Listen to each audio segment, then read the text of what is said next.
प्रिय छात्र एवं छात्रों, आज मैं आपको एसपीओ के इस सब्जेक्ट के अंतर्गत निजी सचिव, निजी सहायक के जन संपर्कीय कार्यों के अंतर्गत किस तरीके से एक संदेश पुस्तिका तैयार की जाती है, इस टॉपिक पर आज हम चर्चा करेंगे।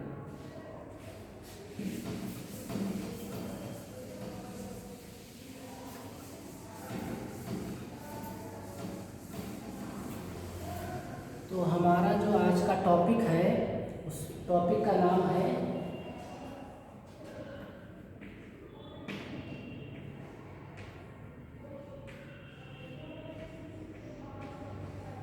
संदेश पुस्तिका तैयार करना।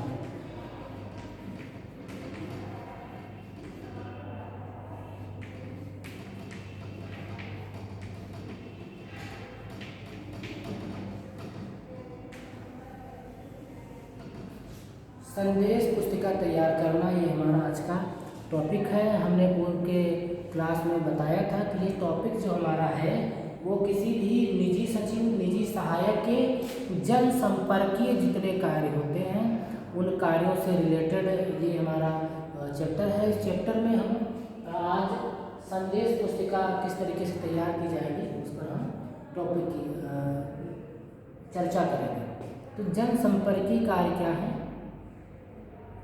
जनसंपर्क को अगर हम इंग्लिश में बात करें तो उसको हम पब्लिक रिलेशन बोलते हैं, पब्लिक रिलेशन। और प्रत्येक कंपनी में पब्लिक रिलेशन ऑफिसर भी होते हैं, पब्लिक रिलेशनशिप ऑफिसर्स के नाम से ये पद जाना जाता है। और वो जितने भी बाहर से आने वाले पर्सन्स होते हैं, चाहे वो किसी भी कंपनी से हों, उनसे मुलाकात करना, उनको संदेश उपलब्ध कराना, उनको जानकारी उपलब्ध कराना उनका दायित्व होता है। तो यहाँ पर हम आज ये चर्चा करेंगे कि निजी सचिव यदि जन संपर्कीय कार्य को कर रहा है तो वो संदेश पुस्तिका किस तरीके से तैयार करेगा, या कोई अन्य अधिकारी जो उसको देख रहा है इस कार्य को, तो उसके लिए संदेश पुस्तिका किस तरीके से तैयार की जाएगी, उसका क्या फॉर्मेट होना चाहिए, उसमें कौन कौन से कॉलम में क्या क्या डिटेल फिलअप करनी चाहिए, ये हम आपको बताएंगे। आपको हमने ये बताया था कि इसके स्वागत संबंधी जो कार्य होते हैं कि विजिटर जब मिलने आता है तो वो किस तरीके से स्वागत संबंधी कार्यों का निर्वहन एक निजी सचिव के द्वारा या स्वागती के द्वारा किया जाता है, यहाँ पर चर्चा हुई। तो निजी सचिव एक स्वागत संबंधी कार्य को करता है, उसके उपरांत वो संदेश पुस्तिका भी तैयार करता है। वो पूरे दिन प्रतिदिन उससे जो भी व्यक्ति अधिकारी कर्मचारी उससे मिलने के लिए आते हैं उनका ब्यौरा वो अपने संदेश पुस्तिका में लिखता है। चाहे वो फ़ोन कॉल के माध्यम से संदेश प्राप्त होता हो, चाहे कोई हमारी संस्था में आकर के मिलता हो, उन सभी का रिकॉर्ड वो अपनी संदेश पुस्तिका में रखता है। संदेश की अगर बात की जाए तो संदेश मौखिक भी होते हैं और संदेश हमारे लिखित भी होते हैं। तो इसमें निजी सहायक को अपने साथ समस्त संदेश जो है वो लिखित रूप में लिखना चाहिए और उसके उपरांत अपने अधिकारी को अवगत कराना चाहिए कि आज हमसे कौन कौन से व्यक्तियों से हमारी मुलाकात हुई, कौन से अधिकारी कर्मचारी हमसे मिलने आए, किस संदर्भ में हमसे मुलाकात हुई, ये सब उसमें रिकॉर्ड रखना चाहिए। क्योंकि तभी एक अच्छी तरीके से एक संस्था, एक कंपनी रन होती है, अच्छी तरीके से उसमें कार्य करने के तरीके होते हैं कि वो प्रॉपर तरीके से हर चीज़ वहाँ मेंटेन की जाए, सब कुछ उसमें लिखित रूप में दर्शाया जाए और साथ ही साथ अपने अधिकारी को भी अवगत कराया जाए। तो उसी का एक रूप है संदेश पुस्तिका। संदेश पुस्तिका किस तरीके से तैयार की जाएगी, जितने भी व्यक्ति मिलने आएंगे तो उनके नाम, उनका पद का नाम क्या है, कारण क्या है, समय क्या है, ये सब कुछ उसमें लिखा जाता है। जिस टाइम मिलने के लिए कोई व्यक्ति आएगा, किस टाइम पर वो आया, उसका नाम क्या है, उसका पद नाम क्या है, और वो किस संदर्भ में बात करना चाह रहा है। ज़रूरी नहीं कि वो हर बार जब भी आए तो वो एक अपने कहे कि आप हमारे अधिकारी से बात कराइए, अपने अधिकारी से हमारी मुलाकात करवाइए, हमको मुलाकात करनी है, ऐसा नहीं हो सकता है। ऐसा भी होता है कि वो जो संदेश चाहता है वो सिर्फ आप जो जानकारी चाहता है, संदेश चाहता, मैसेज देना चाहता है, वो आप तक ही सीमित हो, वो आपको ही बताना चाहता हो, आपसे ही बता करके उसका कार्य पूरा हो सकता है। तो आप उसका संदेश अपने उसमें लिख लेंगे संदेश पुस्तिका में, और उसको फिर उसका कार्य पूरा हो जाएगा। और जब आप लिख करके रखेंगे तो आपको भी पता चलेगा कि ये आगे कहाँ तक जाना चाहिए, किस अधिकारी से संबंधित है। फिर आपकी जिम्मेदारी होती है कि आप उस संदेश को उस निश्चित अधिकारी, निश्चित विभाग तक उसको पहुंचाना होता है। तो यहाँ पर आपने देखा, मैंने आपको बताया कि जो भी मिलने आएगा अपने कार्यालय में, दफ्तर में, उसका जितना लिखित लेखा जोखा होगा जो हम रखते हैं वो हम अपनी संदेश पुस्तिका में लिखते हैं। तो इसका जिस तरीके से नाम आप देखते हैं, नाम है इसका संदेश। संदेश का मतलब कोई भी मैसेज हो, कोई भी जानकारी हो, अगर कोई व्यक्ति चाह रहा है, उसने जानकारी मांगी है आपसे, तो उसको आपको एक पुस्तिका में लिखनी ही लिखनी है।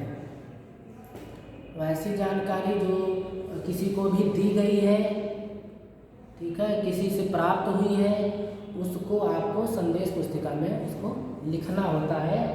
तो इस तरीके इस संदेशों को लिखने के लिए जो पुस्तक प्रयोग में लाई जाती है, प्रयोग की जाती है, उसको हम संदेश पुस्तिका के नाम से जानते हैं। अब संदेश पुस्तिका में क्या क्या आप इसमें लिखेंगे,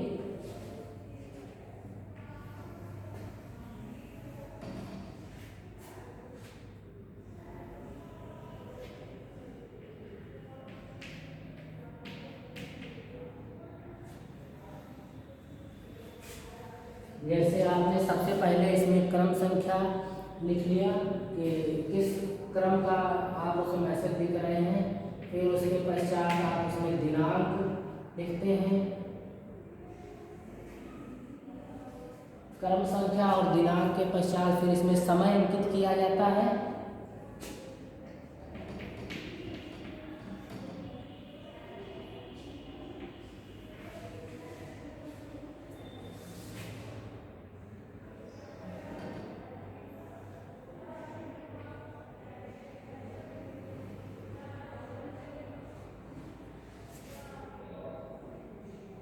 उसके पश्चात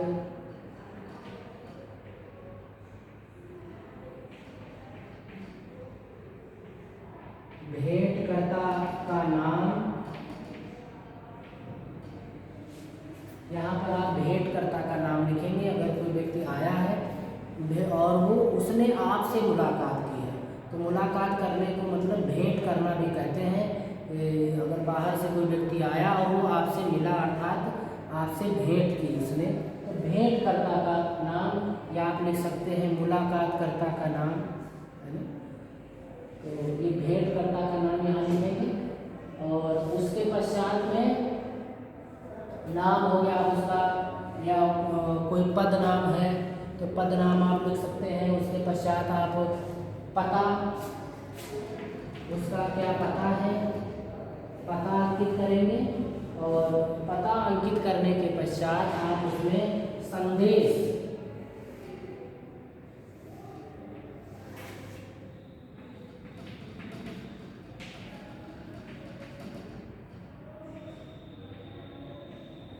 ठीक है, संदेश क्या है, संदेश का आप उसमें रिकॉर्ड लिखें। अब अगर यहाँ पर आप देखें तो आपने देखा कि क्रम संख्या, दिनांक, समय, भेंटकर्ता का नाम, पता और संदेश, ये कॉलम आपके संदेश पुस्तिका में हो सकते हैं।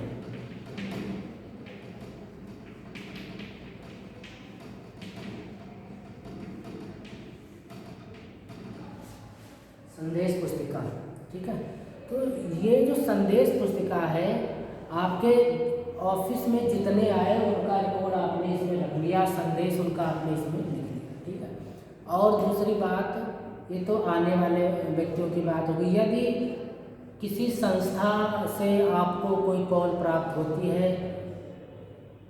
आपके कार्यालय में कोई कॉल आती है, आप उसको रिसीव करते हो, कोई वो मैसेज आपको वो दे रहा है, तो आप उस मैसेज को भी इसी के फॉर्मेट में आप इसमें अंकित करेंगे। मैंने आपको बताया था कि सूचना चाहे वो आपसे सामने से प्राप्त हुई है तब भी आपको इसमें लिखना है, या किसी कॉल के माध्यम से आपको सूचना प्राप्त हुई है तब भी आपको अपने संदेश पुस्तिका में लिखनी है। इसी से पता चलता है कि आप कितने कर्मठ हो, कितने निष्ठावान हो उस संस्था, उस ऑफिस के जिम्मेदारी के प्रति। तो आपको अपने काम को भी दिखाना है कि आज हमने इन व्यक्तियों से मुलाकात की है, या फ़ोन पर हमने इनसे जानकारी प्राप्त की है, इनको जानकारी हमने उपलब्ध कराई है। तो उन सब का ब्यौरा हम इसमें अंकित करते हैं संदेश पुस्तिका में। अब यहाँ पर कुछ थोड़ा सा हम आपको बताने का प्रयास करते हैं एग्जाम्पल के माध्यम से।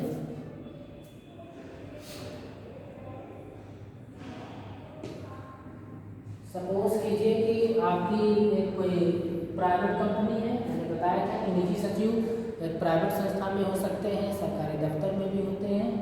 तो आप सपोज कीजिए कि किसी प्राइवेट संस्था में हो आप, और वहाँ पर कार्य कर रहे हो, किसी कंपनी में हो, ऑफिस में वहाँ काम कर रहे हैं, और दिनांक है 1 दिसंबर 2020, समय सुबह के 10 बजे।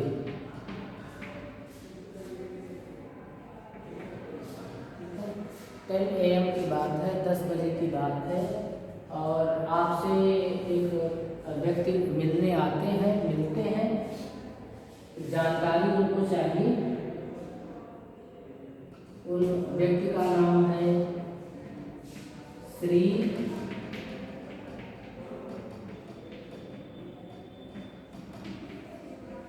संतोष कुमार, ठीक है, श्री संतोष कुमार उनका नाम है, और वो आपसे मुलाकात करने के लिए आए हुए हैं, आपसे बातचीत की है। और आप हम करते क्या है, एक ऑफिस में यदि वो किसी पद पर है, तो सपोज कीजिए कि वो एक क्लर्क हैं,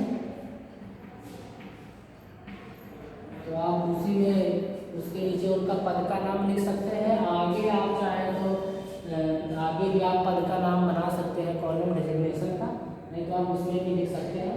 उसके पश्चात वो कहाँ से आए हैं आप ये उसमें अंकित करेंगे कि कौन से डिपार्टमेंट से हैं वो, ठीक। तो आपने डिपार्टमेंट की जब बात की, तो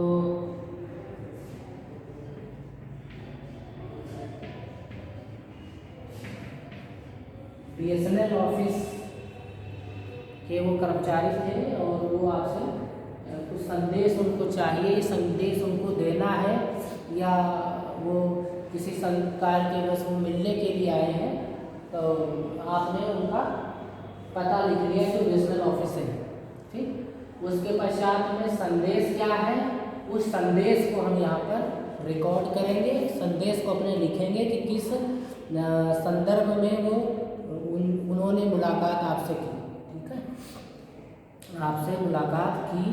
आप उसका नाम, उनका पद का नाम और उनका पता यहाँ पर अलग अलग तरीके का हो सकता है।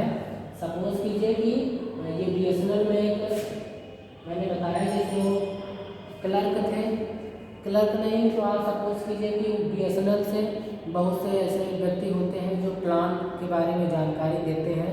अगर वो हैं और आपके वहाँ पर कोई ब्रॉडबैंड का कनेक्शन लगा हुआ है, या कोई वहाँ पर दिक्कत आई हुई है, तो सपोज कीजिए उसके संदर्भ में ले आए। तो सपोज करो कोई क्लर्क नहीं है, आप इसमें मान लीजिए कि वो ऑपरेटर है, या मान लीजिए सहायक।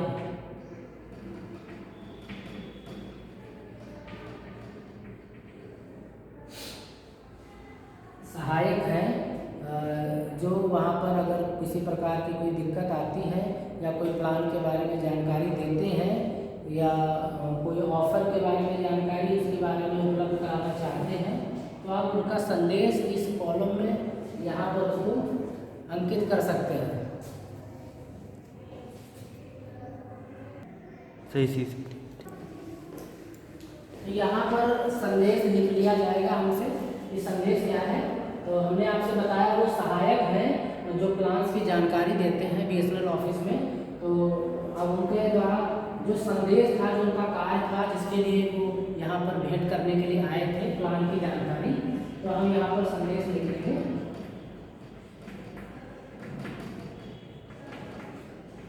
प्लान की जानकारी देना चाहते थे और उसके पश्चात ये आप सपोज ये आपका जो था संदेश था, उसका एक संदेश पुस्तिका में एक आपने रिकॉर्ड कर दिया है।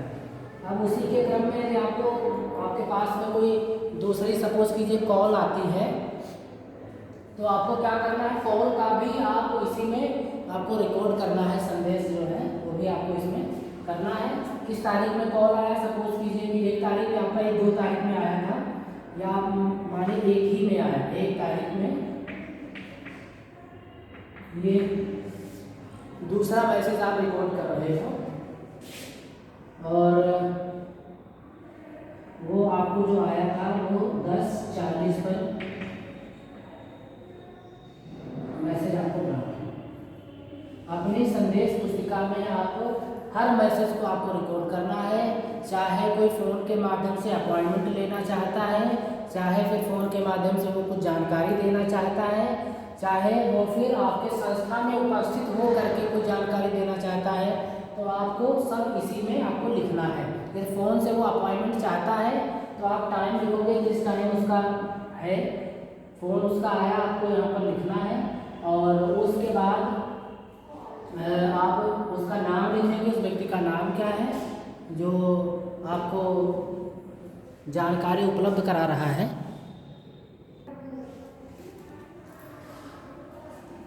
जिनसे जो भेंट करता है, जिनसे हमारी मुलाकात हुई, जिनसे हमारी फ़ोन पर बात हुई, नाम है श्री अरुण यादव।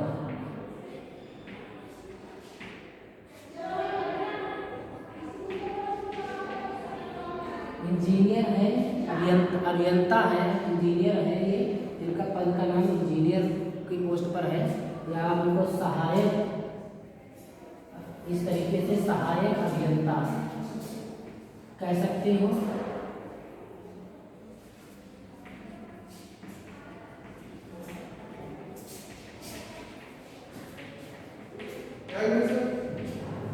सहायक अभियंता है और ये विद्युत विभाग से हैं।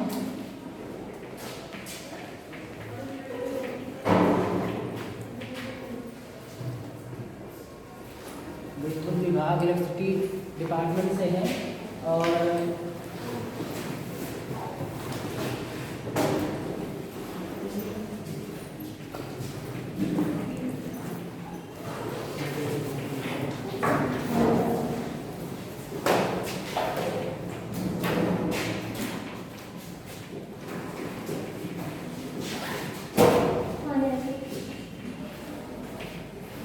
विद्युत बिल के संदर्भ में वार्ता करने हेतु मिलना चाहते हैं आपके अधिकारी से, तो उसके लिए वो अपॉइंटमेंट चाहिए। तो जो भी स्लॉट आपके वहाँ पर खाली हो अपॉइंटमेंट के लिए, जिस टाइम पर आपके अधिकारी फ्री हों, आप वो टाइम आप आप दे सकते हैं। मुलाकात करने के लिए आप उनको बुला सकते हैं। तो संदेश है विद्युत बिल के संदर्भ में वार्ता चाहते हैं, तो इस तरीके से आप संदेश पुस्तिका तैयार कर सकते हो, संदेश पुस्तिका बना सकते हो। यदि आप कोई और इसमें एग्जाम्पल के रूप में ऐड करना चाहो तो आप ऐड कर सकते हो। जैसे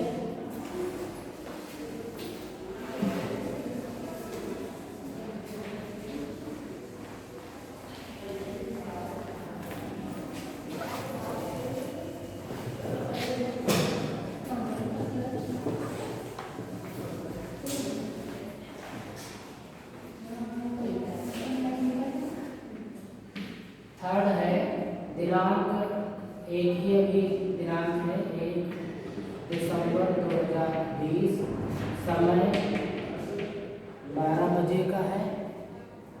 और जिनसे मुलाकात हुई है, जो मुलाकात आपसे जिन्होंने मुलाकात की, उनका नाम है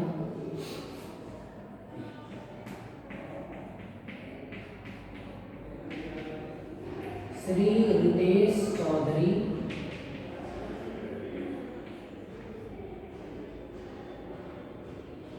Ritesh Chaudhary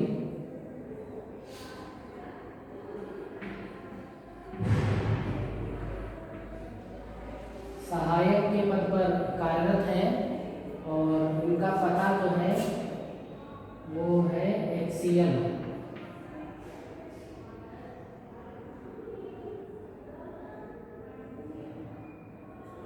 company. HCL company से है जो कंप्यूटर बनाते हैं और ये कंप्यूटर के संदर्भ में ही वार्ता करना चाहते हैं, मुलाकात करना चाहते हैं, एक मीटिंग करना चाहते हैं कि हमारी कंपनी HCL कंप्यूटर बनाती है और आप हमसे कंप्यूटर लेना चाहें तो हम आपको अच्छी दरों पर कंप्यूटर उपलब्ध करा सकते हैं। इस संदर्भ में ये वार्ता करना चाहते हैं, मुलाकात करना चाहते हैं।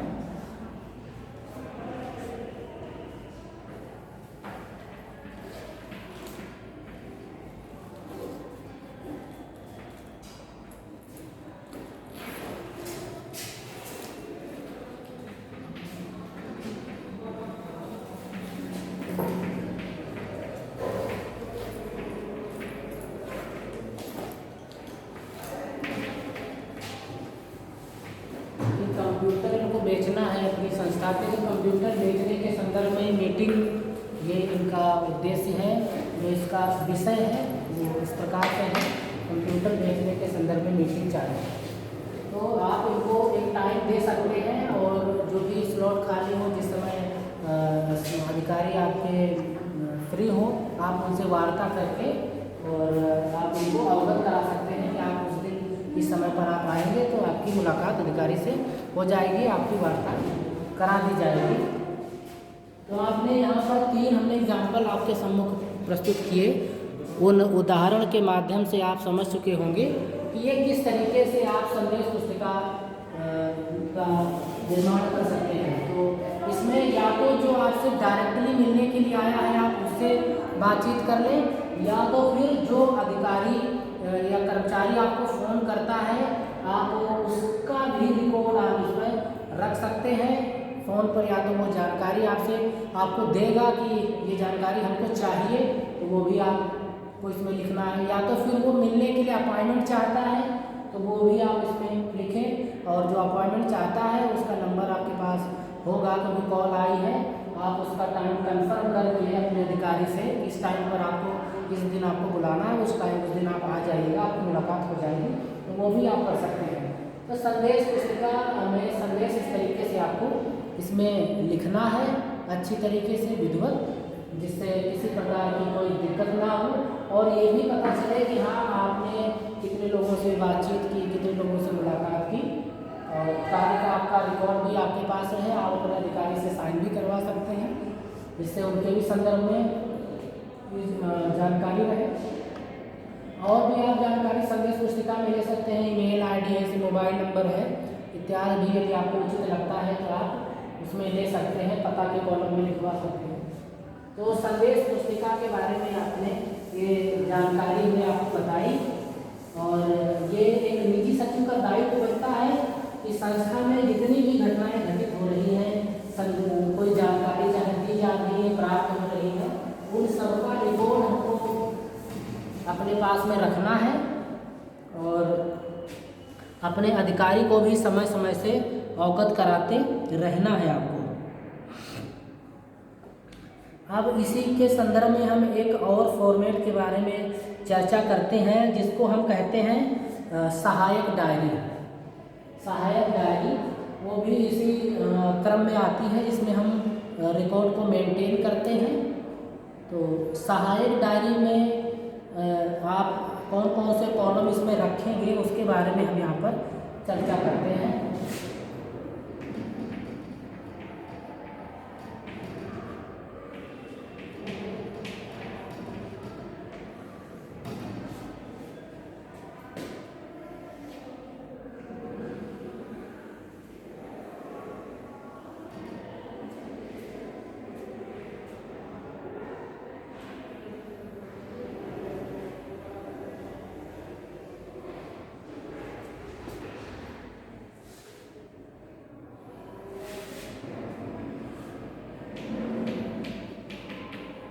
क्रम संख्या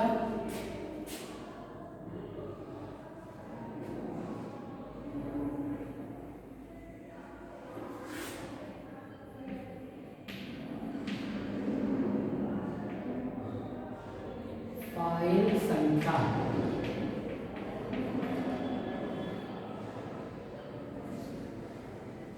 फाइल संख्या से होता है तो फाइल पर आके एक नंबर फाइल पर ऊपर डाल दिया जाता है, वो फाइल संख्या होती है।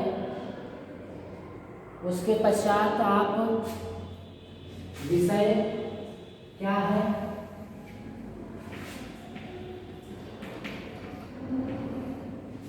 उस विषय को आप यहाँ पर दर्ज करेंगे और उसके पश्चात में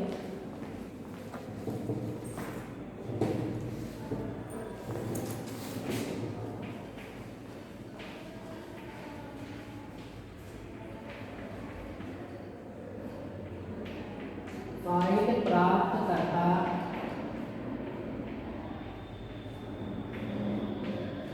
का नाम, ठीक, फाइल प्राप्तकर्ता का नाम और उसके पश्चात में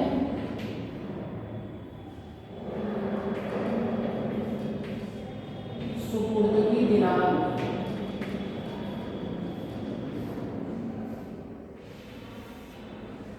सुपुर्दगी दिनांक क्या है, उस दिनांक का भी अंकन हम अपने इसमें कर देते हैं। अब आप देखिए कि इसका क्या यूज है, सहायक डायरी का के लिए क्या इसका यूज है, ये आपको हम यहाँ पर बताने का प्रयास करते हैं। सपोज कीजिए कि आप एक निजी सहायक, निजी सचिव के पद पर कार्यरत हैं और आपके ऑफिस में जो कार्य मिला हुआ है, बहुत सारी फाइलों का लेखा जोखा आपके पास में होता है। अब उसमें क्या होता है कि बहुत सी फाइलें जो है वो दूसरे विभागों से भी संबंधित होती हैं, उनकी जानकारी उसमें होती है। तो यदि आपके अंडर में जो फाइल रखी हुई है, यदि वो किसी के द्वारा प्राप्त की जाती है, मांग ली जाती है किसी कार्य के लिए, उनको देखने के लिए, उनमें यदि कोई संदर्भ है, कोई पेपर लगा हुआ है, कोई जियो लगा हुआ है, कोई उसको देखना चाहता है, या तो आपको क्या करना है, यदि किसी डिपार्टमेंट में उसकी ज़रूरत है, आपको किसी डिपार्टमेंट को भेजनी है, तो आपको क्या करना है, क्रम संख्या फाइल जो आपके पास से जा रही है, उस फाइल के ऊपर एक संख्या अंकित होती है। जब फाइल बनाई जाती है तो उसको एक नंबर दे दिया जाता है, संख्या आपको अंकित करनी है। विषय, उस फाइल पर एक विषय लिखा रहता है, अर्थात फाइल किस कार्य से संबंधित है, उसका एक टाइटल होता है, वो टाइटल यहाँ पर अंकित कर दिया जाता है, ठीक है। उसके पश्चात में फाइल प्राप्तकर्ता का नाम या फिर विभाग, है ना, कौन से विभाग में वो जा रही है, अगर ऐसा है तो आप उस विभाग का नाम भी उसमें ले सकते हैं, और किस व्यक्ति ने उसको प्राप्त किया, और सुपुर्दगी दिनांक भी आपको लिखना है, किस तारीख में आपने उसको हैंडओवर किया है, उसको दे दिया है, प्राप्त कराया है, वो दिनांक आपको लिखनी है।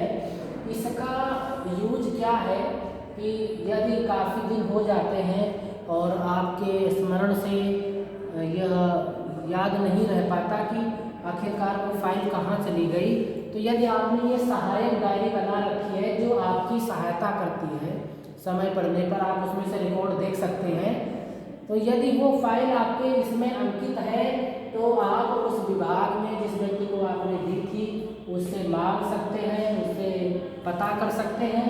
और यदि अच्छा होगा यदि आप इसमें हस्ताक्षर का भी कॉलम इसमें दर्ज कर लें, हस्ताक्षर जिसको प्राप्त कराया उसके साइन करवा लें उसमें, ठीक है। उससे क्या होगा कि एक टेंशन जो आपके पास थी कि हाँ हमारी फाइल पता नहीं कहाँ गुम है, तो अगर आपने सहायक डायरी बनाई है तो आपको उससे आसानी से पता चल जाएगा और आप उस विभाग से प्राप्तकर्ता वाले व्यक्ति से वो फाइल आप मांग सकते हैं और अपने वहाँ स्थान पर पुनः आप उसे रख सकते हैं, जिससे आप अपने फिर आगे के जो कार्य हैं उनका भी आप विस्तारण कर सकें। टेंशन आपकी खत्म हो जाती है, जिसका ये यूज होता है। और देखते हैं थोड़ा सा एग्जाम्पल में। क्रम संख्या 1, फाइल संख्या आपने दी थी इसको 412, ये फाइल का नंबर है। और विषय क्या है? विषय जो फाइल के ऊपर हम एक नाम लिखते हैं, फाइल नेम उसको कहते हैं। विषय वही उसका होता है, किससे रिलेटेड वो आपकी फाइल है। और जब हम एक फाइल पर वो नाम अंकित कर देते हैं, फिर उससे रिलेटेड जितने भी दस्तावेज होते हैं वो हम उसी में रखते रहते हैं, ठीक है। तो यहाँ पर आप सपोज कीजिए कि जैसे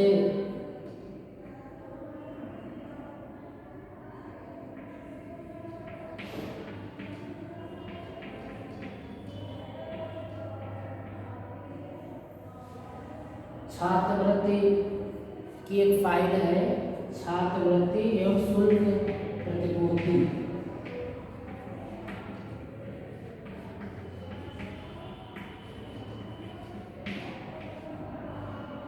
छात्रवृत्ति एवं शुल्क प्रतिपूर्ति की फाइल है, इससे रिलेटेड सारे दस्तावेज इसमें लगे हुए हैं। और यह किसी विभाग के द्वारा यदि प्राप्त की गई है, प्राप्तकर्ता का नाम आपको इसमें लिख लेना है। और प्राप्तकर्ता कौन है? श्री यशवंत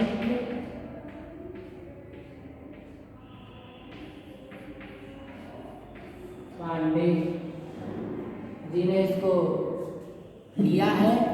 और वो क्या है? वो एक क्लर्क है, आप उनका पदनाम भी लिख सकते हैं। और सुपुर्द की दिनांक यदि आप यहाँ पर लिखते हैं कब ली थी, तो आपने यहाँ पर लिख दिया जैसे 23 नवंबर 2020। सुपुर्द की दिनांक एवं हस्ताक्षर आप इसमें करवा सकते हैं। यदि किसी प्रकार का डाउट है तो आपने यहाँ पर उनके हस्ताक्षर करवा लिए। अब कभी भी आपको यदि ज़रूरत पड़ती है और आप अपने वहाँ पर फाइल को ढूंढ रहे हैं, नहीं मिल रही है आपकी फाइल, तो आप यहाँ पर जैसे ही आप देखेंगे कि तो आपको पता चल जाएगा कि ये फाइल हमारे कार्यालय में तो है ही नहीं है ना। तो आप वहाँ से ये फाइल प्राप्त कर सकते हैं और आसानी से अपने पास मांग सकते हैं। मना करने पर आप बता सकते हैं कि हमने देखो आपको फाइल दी थी, आपके हस्ताक्षर भी यहाँ पर है ना, जिससे कोई दूसरा व्यक्ति मना भी नहीं कर पाता है और आपकी फाइल आपको वापस मिल जाती है, ठीक है।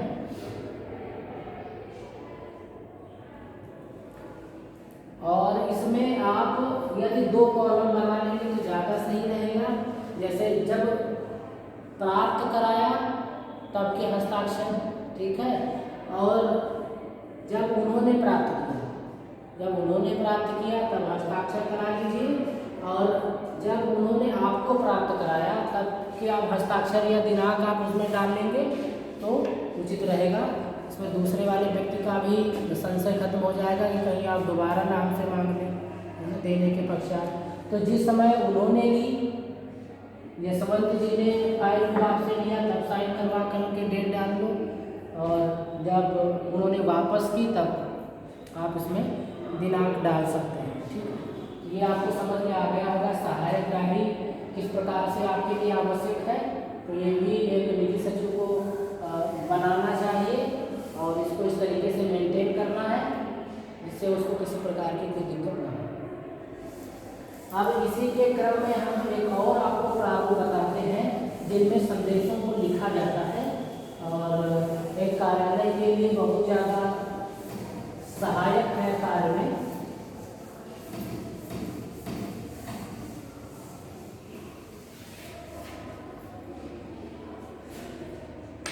उस डायरी का नाम है चलित डायरी।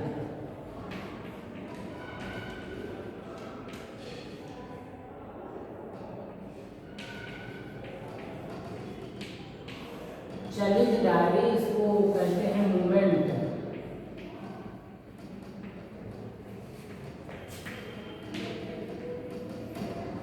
मूवमेंट डायरी होती है। मूवमेंट डायरी क्या है, पहले आपको ये पता होना चाहिए। मूवमेंट डायरी कुछ ऐसे कागजात, कुछ ऐसे कार्य होते हैं जिसमें वो एक विभाग से दूसरे विभाग को भेजी जाती है, उसमें जानकारी की ज़रूरत पड़ती है। तो उसमें क्या किया जाता है, किस विभाग से वो चली, फिर उसको किस विभाग ने उसको प्राप्त किया, ये सब उसमें बाकायदा अंकित किया जाता है ब्यौरा। इसका फॉर्मेट आप देखिए कुछ इस प्रकार से होगा।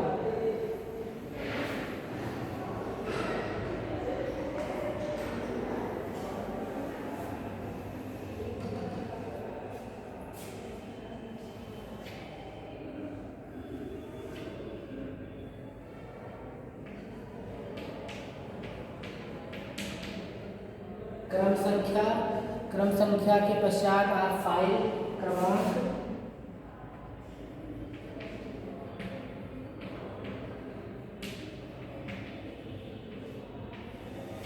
फाइल क्रमांक के पश्चात प्राप्ति दिनांक,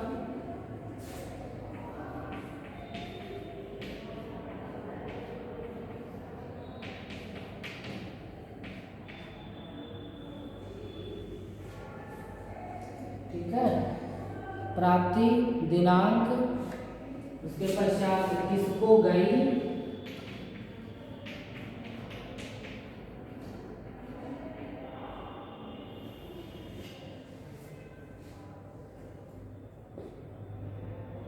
उसी संदर्भ में भेजने की दिनांक,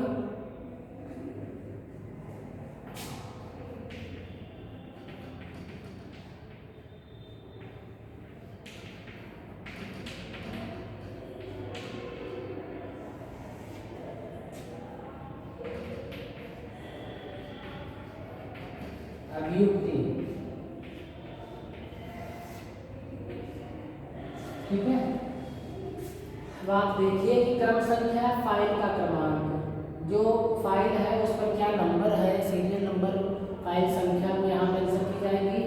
प्राप्ति दिनांक क्या है कि आपको किस तारीख में ये डायरी प्राप्त हुई थी, जिसमें संदर्भित तथ्य लिखे हुए थे, वो दिनांक, आप वो किसके पास में जा रही है आपको उसका लिखना है। उसके पश्चात भेजने की दिनांक क्या है ये आपको लिखना है, कब प्राप्त हुई और कब आप भेज रहे हो, और कोई अभियुक्ति है, कोई रिमार्क है, कुछ आप लिखना चाहते हो, कोई टिप्पणी है, तो आप इसमें आपको इसमें लिखना है। तो इस डायरी को चलित डायरी कहते हैं। आपको प्राप्त हुई, ठीक है, फिर आपने भेज दिया, किसको भेजा, आपको प्राप्त हुई, आपने अपना काम किया, 1-2 दिन में जितना टाइम लगा उसमें आपने उसको लिख दिया, जो उसमें फिलअप करना था, जो नोटिंग करनी थी आपने नोटिंग कर दी उस पर, ठीक है।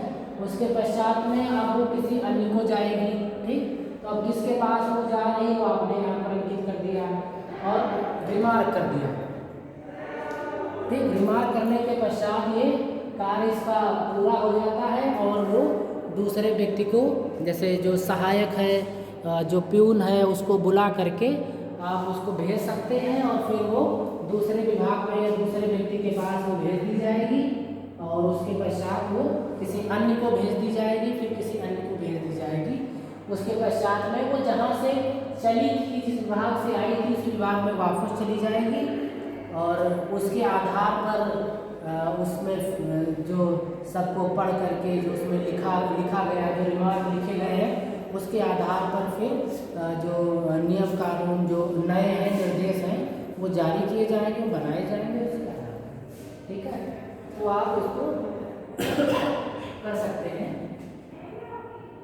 जैसे क्रम संख्या 1 आपने लिखा, फाइल क्रमांक था 308,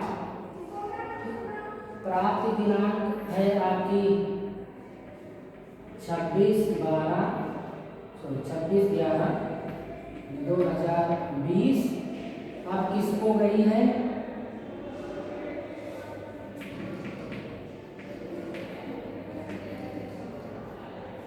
है ना, आसलिपिक को आपने वापस कर दी है। किस तारीख में आपने भेजा, आपने भेज दिया 28/11/20 को आपने भेजा है। भेजने के पश्चात कोई रिमार्क आपको यदि इसमें जिससे रिलेटेड वो आई थी वो रिमार्क आपको यहाँ पर लिखना है। वो रिमार्क लिखने के पश्चात फिर वो प्यून के माध्यम से भेज दी जाएगी। अब रिमार्क आप डिपेंड करता है कि वो जो डायरी है किस विषय पर आधारित है, उस विषय को देखते हुए आपको उसमें लिखना है। जैसे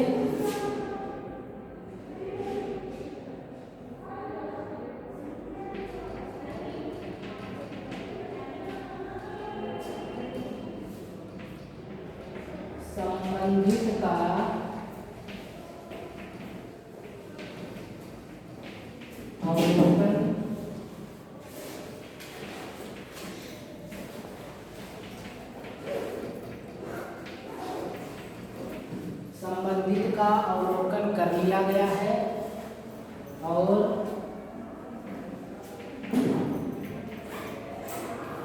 यह सत्य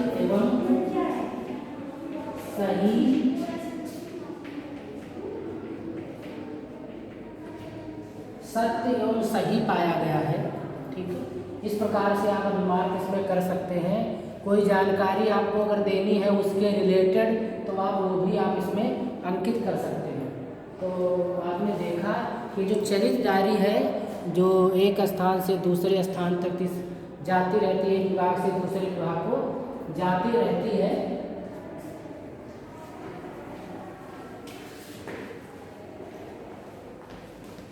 तो इस प्रकार से डायरी आपको बनानी चाहिए। इसको मूवमेंट डायरी के नाम से भी जानते हैं और इससे आपको किसी प्रकार की असुविधा नहीं होगी। कल इसको अगर आपसे कोई पूछे कि आपने कौन कौन से कार्य किए, किसमें सहयोग किया, तो आप बता सकते हैं कि हमारे द्वारा क्या क्या काम किए गए हैं। और आपसे अगर ये कहा जाए कि आपने उस पर क्या अपनी राय दी थी, तो उस राय के संदर्भ में आप यहाँ पर ये अच्छी तरीके से बता सकते हैं आपने उसमें क्या अवलोकन किया था, क्या आपने उसमें तथ्य प्रस्तुत किए थे, ये सब पता चल सकता है। तो आपने देखा कि आज हमने आपको बताया कि संदेश पुस्तिका किस तरीके से बनाई जाती है। संदेश पुस्तिका के पश्चात हमने आपको